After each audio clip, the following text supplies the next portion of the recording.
guys, welcome back to the channel.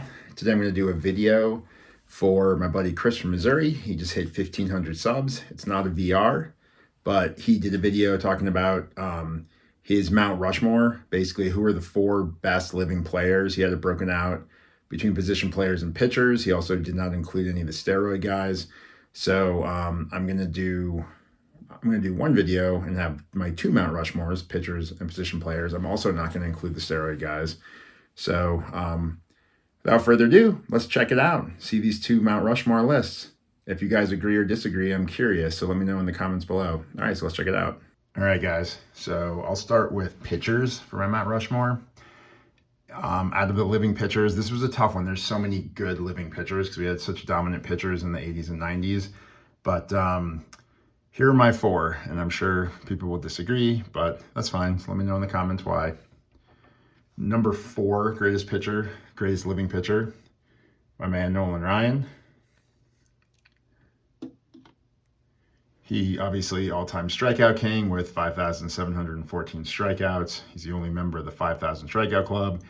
He played on mostly crappy teams during his career, but he still pulled out 324 wins, putting him 14th all-time. He also had longevity that current pitchers could really only dream of. Over his 27-year career, he had 222 complete games, 5,386 innings pitched, and 61 shutouts. So I put Nolan Ryan as the 4th best living pitcher. The 3rd best living pitcher, in my honest opinion, is Pedro Martinez. He is one of the most dominant pitchers in his prime. He was insane. He had a 2.93 career ERA. He had 7 seasons in a row where he had less than a 3.0 ERA. He's a 3,000 strikeout club member with 3,154 strikeouts.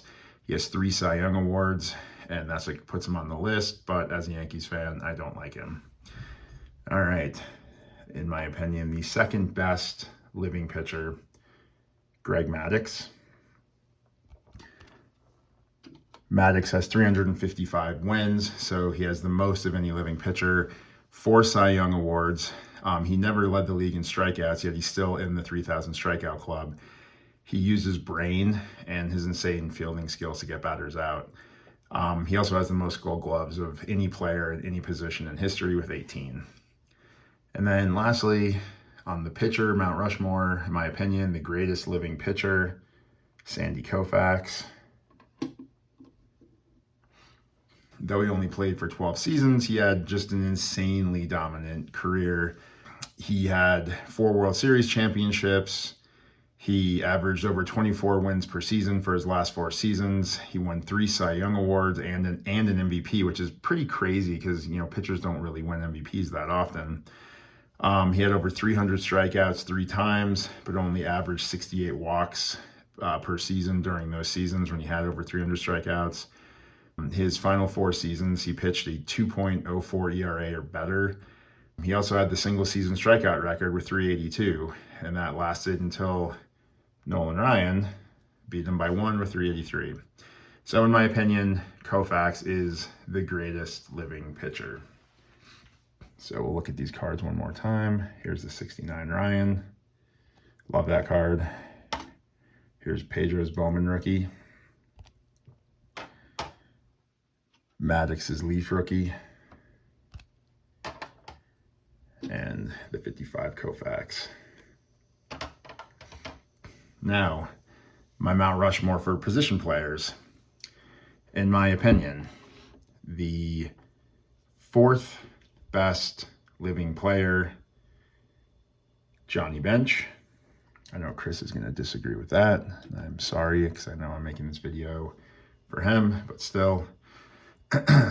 Bench, he was the leader of the Big Red Machine. He was the greatest catcher in baseball history. He obviously had a solid mix of both offensive and defensive skills, including 10 Gold Gloves, so that definitely makes him a shoo-in for this list. Obviously, if you're the greatest player in history of your position and you're still alive, you deserve to be on the list. The 3rd best position player alive, in my opinion, is the kid, Ken Griffey Jr. The 2nd best player born on November 21st in Donora, Pennsylvania, because Stan Musial, also born in Denora, Pennsylvania on November 24th, and in my opinion, Musial was better than Griffey, which is kind of funny for being so random that he wasn't the best player born on that date in that little town. So Griffey was the most popular player of his era. He had a perfect swing. He's 17th all-time in RBIs and 7th all-time in home runs.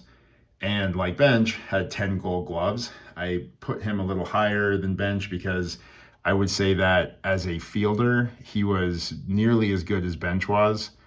Obviously, there was a lot of really good players, Bench being obviously the best catcher. But I think on the offensive side, Griffey was better than Bench, so I ranked him higher out of living players. Number two, in my opinion, best living player, Albert Pujols. He's the only non-Hall of Famer on the list, but will be a shoo-in, obviously, as a first ballot when his time comes. His career numbers are just absolutely incredible. 703 home runs, putting him 4th all-time. 1,914 runs scored, putting him 12th all-time. 2,218 RBIs, putting him 2nd all-time. 3,384 hits, putting him 10th all-time. 6,211 total bases, putting him 2nd all-time. And 686 doubles, putting him 6th all-time. So basically, he's top 12 in almost every major offensive category. Plus, he won 2 Gold Gloves. So, in my opinion, second best living player, or living position player. And number 1 on my list, he is absolutely incredible. And I know a lot of people are saying, out of all living players, regardless of position played, Koufax is the best. In my opinion, I disagree. I think Rickey Henderson earns that title. The all-time runs scored leader, the all-time stolen base leader, and the all-time greatest leadoff man ever in baseball history. And for those reasons, I say Rickey Henderson is my choice as the greatest living baseball player. So we'll check out the cards one more time. Here's the bench rookie. The iconic 89 Upper Deck Griffey. Pujols Topps Chrome. And the 80 Topps Rickey Henderson, which also, in my opinion, is kind of the last true rookie card, because I think after Rickey Henderson, most of the great players had multiple rookie cards.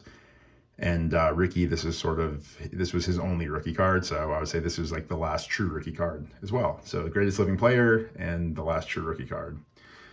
All right, guys. Well, I hope you enjoyed my 2 Mount Rushmores. Like I said earlier, they're my opinion, obviously. So if you like it, great. If you don't like it, let me know why you don't like it in the comments below. All right, and again, Chris, congratulations on 1,500 subs. That's awesome. Totally deserved. You have an awesome channel. You're a great guy. Always love hanging out with you. So congratulations again. And thanks everybody for watching the video. I will talk to you later.